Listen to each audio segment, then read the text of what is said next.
G'day and welcome back to the Swab Swabbers with me, Georgie Carroll. Now, if you are coming back for Series 3, this is the beginning of Series 3, which is very exciting. It's going to be a little bit different. If you're new to the podcast, then strap in. This is a nursing podcast, but it is in no way educational in any way that the system would want it to be. It might even get you struck off at points, but it is certainly not something you can get CPD points for. So if you think that you're coming along for learning that kind of stuff, then don't. It's kind of, from me, a nurse of 20 odd years, somebody who still likes nursing, mainly because they don't do it a lot anymore and tend to be on stage telling jokes. If you are somebody who loves nursing, you will love it.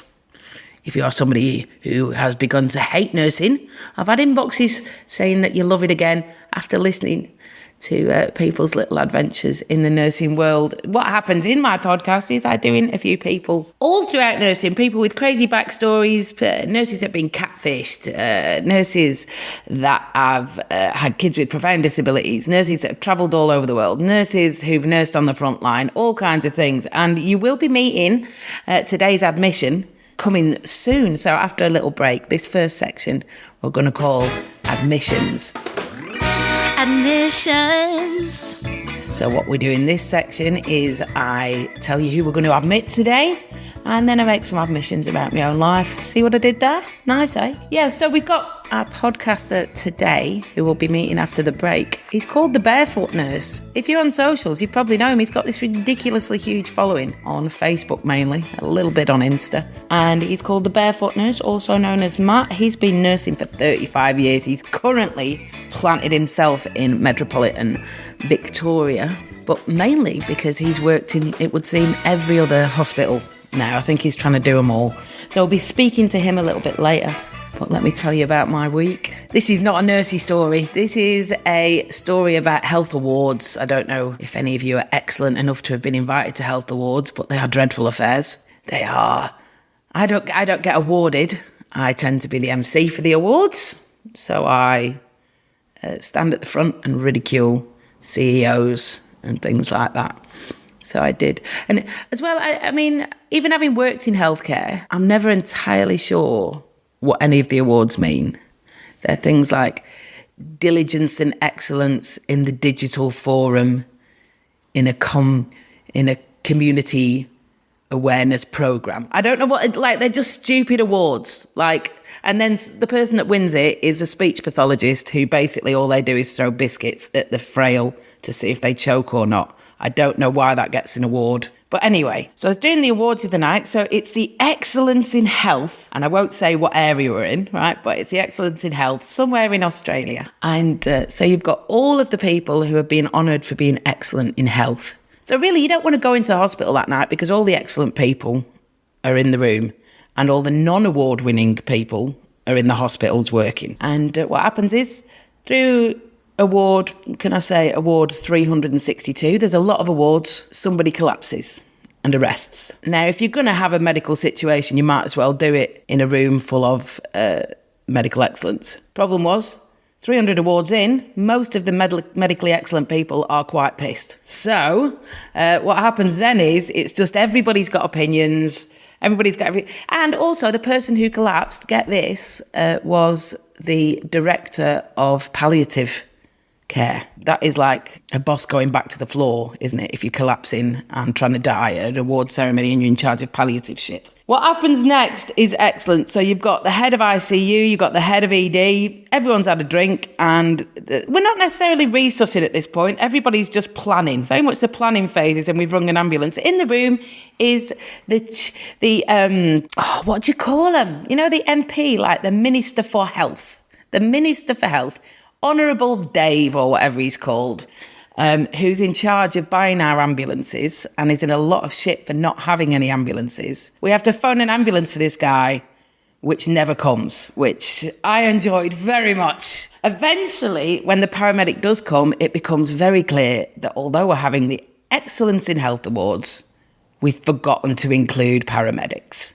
So the only useful person in the room has not been invited to the Excellence in Health Awards. So I'm saying if you've not won an award, you're probably more useful than the people that have won awards. So just know you're doing a good job, even if you haven't got a little shitty plaque in your office. We will be coming back to our interview section or the swabbing section straight after the break. Now you can hear my new sponsor. Oh, this is so on brand. Okay, I shall see you after the break with the Barefoot Nurse.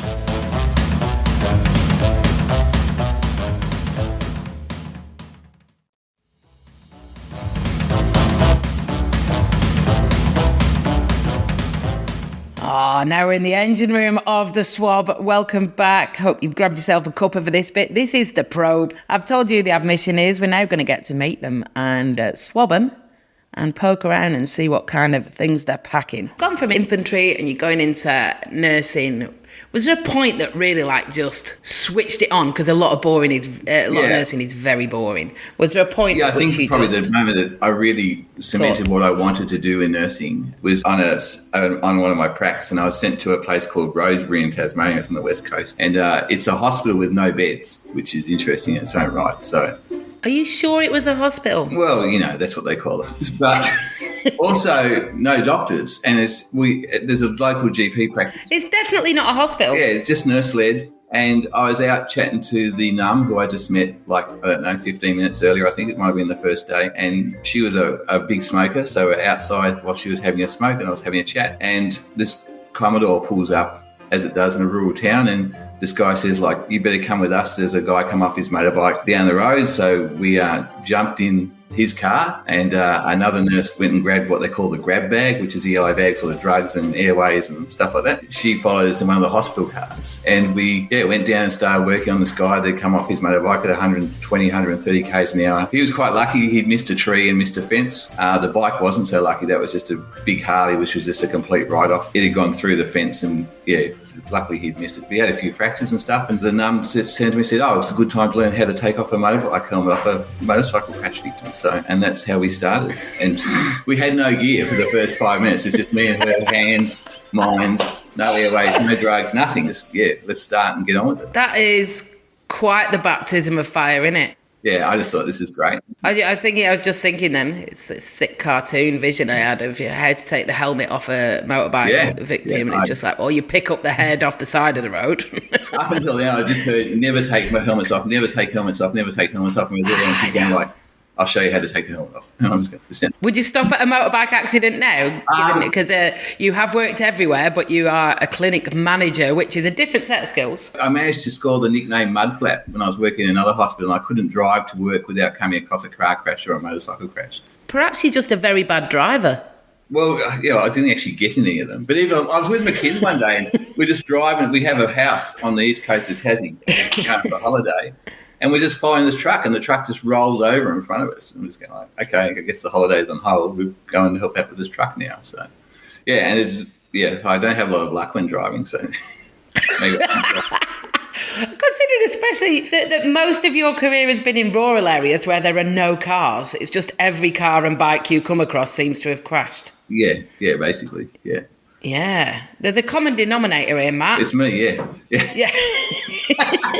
So don't drive with me because, you'll just... Don't drive with him. Although your car always seems to be safe. So go on, you call yourself a nomad and you are how do you get the name the Barefoot Nurse? Yeah, so I was in another place. I was working on an island. I really love the beach and I love swimming. We have listeners from all over the world. Yeah, so...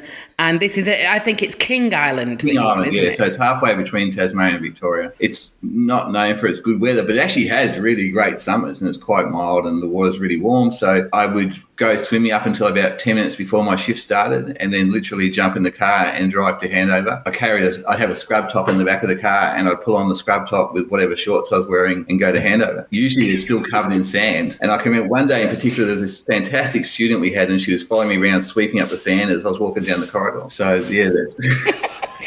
If you tell her it's a competency, she'll do it. Yeah, absolutely, yeah. maybe she thought she'd get better marks. But anyway, yeah, so that's sort of the idea came from that incident because, I just love the beach, love the sea. It's my happy place. It's where I go to decompress after shifts and stuff like that. So, I'm a bit of a mermaid myself. Yeah.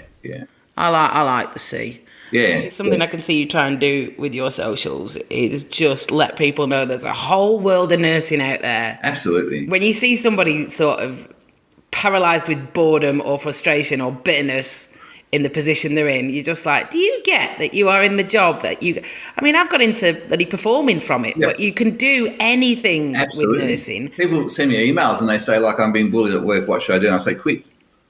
Go find a new workplace. There's thousands of them out there, and there's thousands of different things you can do with your degree. Like, you're not stuck just because you thought you wanted to be an ICU nurse. Doesn't mean you're going to be an ICU nurse forever. Go try something else. And if you don't like the something else, come back to that. My mate does it better than me. My mate will walk into a hospital and they'll jack him around and he'll quit the same day. And I admire him for that. So he's gone to gigs. He does a lot of agency nursing, and he'll rock up, and if it's not as advertised or they stuff him around, he'll just go, yeah, up on the next plane out, guys. That's really cool. You can rage quit just if you are listening and you're not quite ready to make the leap yet. Just see what happens if you rage quit in a shift. You can literally, I think you have to be working there about 7 years before you can do it, but you can just go, fuck this, that's enough, and walk out. Yeah, you're very powerful as a nurse. You can do anything. So where have you worked then? Like, because you say you've worked in a hospital with no beds. Because I looked at the King Island one, and do you know what worried me about the King Island hospital was? I looked at it and it said it had 6 inpatient beds, 6 old people beds, and 8 ICU beds. And I was like, that's more than half your hospital population that have been managed into moribund. Like how? But rural nursing is not. People think it's very daunting, and it can be daunting at times. Because especially and I haven't done a sole practitioner, but that's definitely on my list of stuff I want to do. And you're on your own, but by the same token, it's you stabilise them and send them home, or you don't stabilise them and you fly them out. That's the 2 options. And you just meet the coolest people, like the doctors I've worked with and the nurses I've worked with. You just don't find them at big hospitals. And they are just gems of people, and they're very down to earth, what we call soul of the earth people, I guess. Salt of the earth. I think if you're on a lovely island like King Island, that might be the way. I often think that with a lot of remote placements, it's people who've burnt all their bridges in the towns. It's like they've done 8 husbands, they've been the town drunk. It's just like, right, I just need to escape. So it's always good to go on a contract at first, because then when the contract's up, you're out of there. And then if you like it, you can always extend your contract. But if you do find yourself and you do meet those types as well. But thankfully, I can remember going to one, and the ambulance was already out on a call. So one place I worked, if you weren't, as well as doing the floor work, you had to do the ambulance work because there's no paramedics. The ambulance was already out on a job, and there's another guy who's collapsed cardiac up on the high street at the bank, and the job comes through, and so there's a doc at this place, and the doc comes to me and says, grab what you can and jump into ute. And so we went up in his ute to the high street to go and fetch this guy and bring him back to the hospital. So first time I met that doc, he's walking through the hospital with ducks he's shot. And he's shot these ducks, and he's dropping them off to various nurses and patients he's promised ducks to. Oh, man. We can talk about, we certainly grow to appreciate paramedics, because you do probably work with, like, we know paramedics where you're working, but you're handing over to paramedics all the time, or you're getting paramedics to come and do retrievals all the time. So RFDS is where I was working, was actually run by the ambulance service. So, you have a great appreciation. And I can remember a guy stuck in a car. So the gearbox had come up from one side and the floor had come up from the other side, and we had to cut him out. And everyone else has got really cool gear like helmets and safety goggles and glasses, except for me. Like, I've jumped out of the front of the hospital and jumped in the ambulance in my scrubs. And I'm just in the back of the car in the scrubs while they're cutting the roof off. And everyone else has got all the safety gear, and I've got nothing. And then a mate of mine who's then the first lot of paramedics arrived to help. And there's just that absolute sense of relief that someone actually who knows what they're doing, as opposed to me that's just basically making it up as I go along. You and the crashes. What is it with you and the crashes, man? Even the ambulance crashes. He told me he had a bit of night blindness, which he might have told us when we put him on, I think, as a body. Given that most of the work happened at night. But so he'd managed to do that, and then I'd asked for a collar, and he brought me down a paediatric collar for an adult, and he just went missing for the rest of the shift. And later on, they told me he was just like a deer in a headlights, sort of standing up on the road. Anyway, so a mate of mine turns up, and he's a nurse, a paramedic, and a pharmacist. So he's done, I think he just likes degrees, basically. He's an overachiever and a middle lane swimmer all at the same time there, isn't he? Three very, fairly achievable jobs, but he's doing all 3 of them. Yeah. And he does work as all 3 of them still to this day. So he rocks up with his partner, and, I'm just so relieved to see him, because we get some drugs running for this poor guy who's screaming his head off. And we start extracting him out of the car. But, and by the time I actually get out of the car, I'm in the one position for so long, like they have to put a rope down so I can sort of climb back up the bank. I feel like your whole nursing career has been like a Netflix doco, like where they rescue the Thai kids from the cave. It's just, but yours is just crashes. Except in my doco, like it's me stuffing up and then other people coming to save me, sort of thing, a lot of the time, or teaching me. Yeah. So, and that's the beauty of working with those experienced people, because, and I guess that goes back to skills mix, which we were talking about before, just to get serious for a sec. Like, we're losing those 35, 40-year nurses. And they're the ones that's, I can remember doing a resus with one of these nurses, and she did it with the same tempo and sense of urgency as she did making the bed. Like, there was just the same level of calmness for both jobs.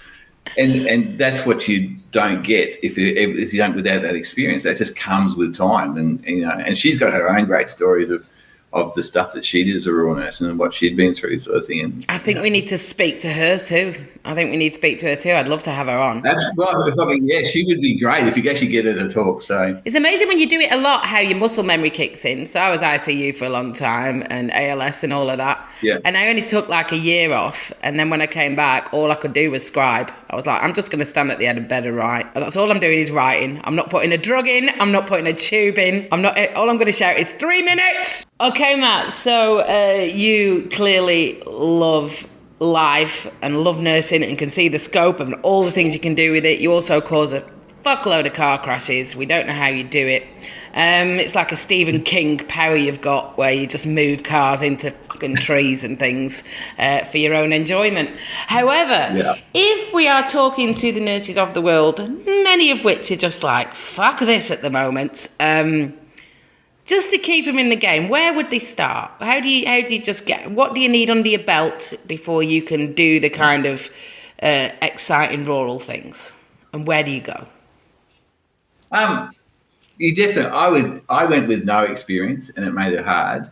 I would definitely, very little experience and it made it hard. I would definitely say get some experience, some ED experience, and preferably some, the more experience you have and the more courses you've done, the more employable you are. And then I would suggest looking at agency work to get into it as well. So that will get your foot in the door. And the money's good, isn't it, mate? The money is a lot better than I'm on at the moment. So, yeah. Yeah. The money's good and you can go for a swim on the beach. Absolutely. You can swim, and when you're in the deserts. Yep. And you get to see Australia for free, and you can pick and choose where you want to work. There's always contracts. We've got a huge podcast following in England and America. So if you want to see Barefoot Nurse be mean to you, because you like riling up the Americans, you can go on his socials, but you can also come over here and nurse. Absolutely. I've nursed in England and I've looked at the nursing in America, and as hard as it is here, it looks way easier than it does over there. Matt, we are going to go to a break again in a minute, but I'm coming back with a new section after the break where I'm going to be testing your medical skill and your how good you are under pressure. Are you up for that? Absolutely.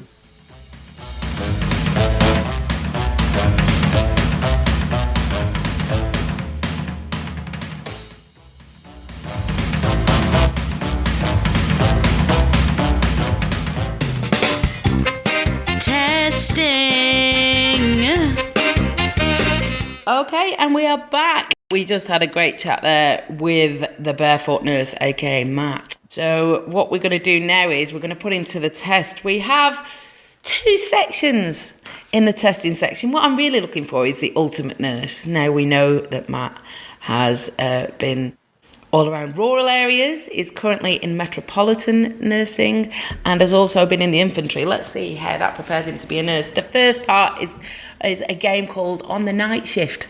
So there's a few things you need for a night shift. Neither me or Matt do nights anymore. Do you, Matt? Do you do, Matt?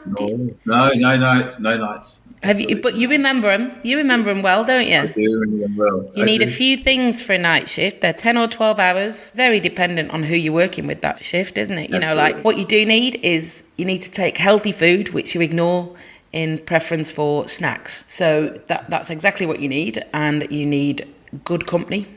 And you need conversation. Not too much of it, though, I would say. No, you don't need too much. You need Quiet conversation. I think you only need 4 conversations a night, but they've got to be good, right? Yeah. So this is a section where I thought I was always a good chatter on nights. You know, they always start so calmly and so sweetly about what your kids have been up to, and then by 4 o'clock in the morning, you're telling each other about how you killed your first 4 husbands. So, you know, like it's a very open conversation. And today's question, if you're looking for things, good conversation on night shifts, today's question, Matt, for you is, what do you know, imagine you're on the night shift, you're wrapped in a blanket, you've got your hot chocolate, you've got your share pizza that the nurse managers have bought you to make up for the fact that you are shitly paid and understaffed. The question is, what is the least resilient section of society when it comes to illness and pain? So that is, do you have one clearly in your head, Matty? I think it's Who are the most males. pathetic patients? You think males? Yeah, All right, this is interesting. Yeah, I think males. And in particular, AFL football players. I think they are the least painful people I have ever met. And I know that physiologically there's actually a good reason for that, but they are still the most. I remember nursing a AFL football captain from a particular team, and a 90-year-old gentleman had the same surgery during that day, and one had every pain relief on his chart, and the other one had 2 Panadol in the morning, and just got on with it. And What is the physiological need for footy? What's the physiological? So it's to do with so older people synthesise medications slower, so the pain relief actually stays in their system longer. So there is but I still find that football players and AFL football players in general are just really low pain tolerance when it comes to seeing their own blood and you know, any sort of pain or sprain like. Well, you're in the right state for that, aren't you? I can't say I've ever nursed one. I would have had women in their 20s. That was mine. I prefer yours. Women in their 20s. I don't know. There's just something about it where they come in and they bring their whole family. Because the other one is med students. Med students. Med students are up there too. Yeah. Yeah. Med students are really anxious patients. Like they've got anxiety about everything, including pain. Sure. But if you have a bubble in that line, IV line, like they're just watching that bubble. Like, yeah, and then you talk them through how you need a whole line full of air to kill them because Hitler did tests. And it doesn't put them at ease at all, does it? No, and anything, you can't put them at ease. They just constantly worry about absolutely everything. I would have said women in their 20s, it's just that whole, because they'll get the boyfriend in the bed with them and then they'll take selfies and then demand morphine. And it's just like, I don't know. I pulled someone out of my first car crash and put them in the stretcher, and the first thing, the car was smashed down to the bonnet, right? And another car crash, yes. Yeah. This was a proper, not involving me, like we got caught for it. And the first thing she wanted when we had her on the stretcher was the photo for her Facebook. Yes. Like that was her priority. Like we worried about her C-spine and all the rest of it. She's worried about getting the Facebook photo. What's your pain score? 12 out of 10 whilst I'm taking a selfie with my boyfriend sitting up next to me in the neck brace. It's, toughest section of the society would have to be the little old lady. Mums, you reckon? Mums are tough. Listen, if it's their pain, tough. If it's their kid pain, no, not at all. But if it's their pain, it's not. Oh, that's magic. So that's your Swabbers. That is your conversation for night shift this week. Who are the toughies? Who are the pussies when it comes to healthcare?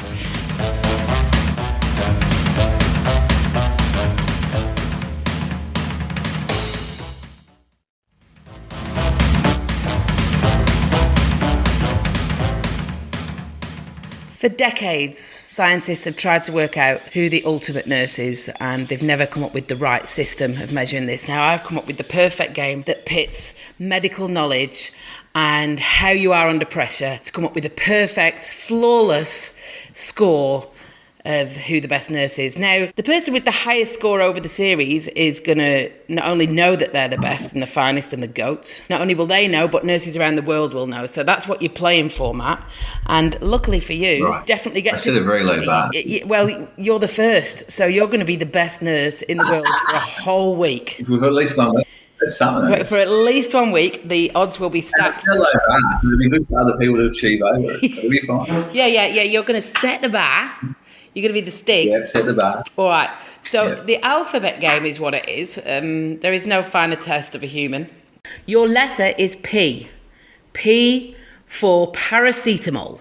Okay, and you have a minute to name as many of these categories beginning with P as possible. Ready, steady, go. Something addictive. Fentanyl. P. Pass. No. Name of a medication. Paracetamol. Penicillin. Part of the body. Penis. Yes. Medical speciality. I do said something really bad there. The ones that look after kids. Pediatrics. Yes. Something you would wear to work. Pinafore. Okay, I wouldn't wear a pinafore. I'm not this way, but Piece of hospital equipment. percussion hammer. Okay, cool. Infection.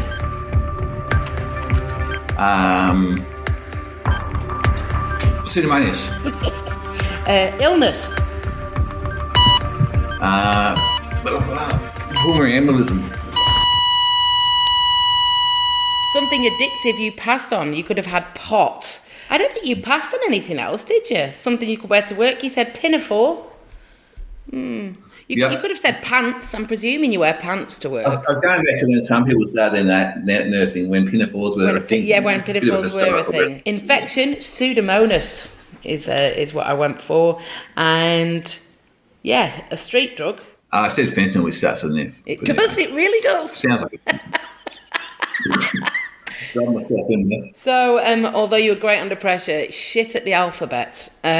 So yes, there you go. You could have had pot or PCP. You see my posts, like spelling is not my strong thing. I think spelling and grammar are overrated. So if you look at medical notes, right, we communicate in 11 different languages, in acronyms, in Latin, in Greek, and in scribbled writing with no punctuation, and we manage to save lives using it. It's not necessary to be a grammar wizard to do something important. Absolutely not. And have you noticed doctors' writing gets worse when they're not sure how to spell a word or how it's or what the word is? You know what always amazes me with the doctors as well? Like, they're more than happy to draw any part of the body.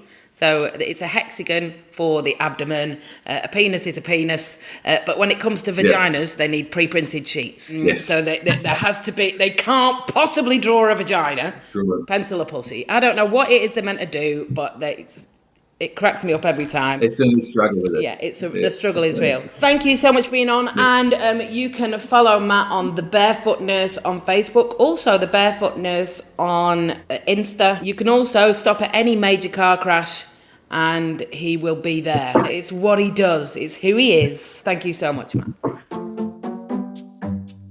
I bloody loved our chat with Barefoot Nurse today. Honestly, we were chatting in the break. If you want to see some of our outcuts, then go to the Swab Facebook page. He's very much got at the centre of his heart just making sure that the workforce sticks together and kind of the wellness of the staff. So if you've got any ideas about how we can make that happen, particularly for the very put upon junior nurses at the moment, hop on the Facebook page, inbox the producers if you've got any ideas. Also, if you want to be on the podcast, if you think you've got something to say, something to add to the kind of conversations we have, we would love to see it. Also, if you think you can topple Matt from his top score of being the GOAT, the ultimate nurse of all time, please feel welcome to inbox us at the Swab. This is the first in the new series, so we hope you enjoyed it, and we shall see you with the next episode. If you'd also like to go back and look at all the past episodes, there's 2 whole seasons before this one if you haven't heard them. Okay, stay safe, stay sane, and we'll see you next time on the Swab.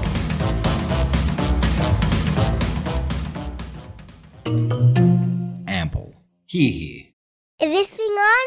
Yeah, that's on. Don't touch that.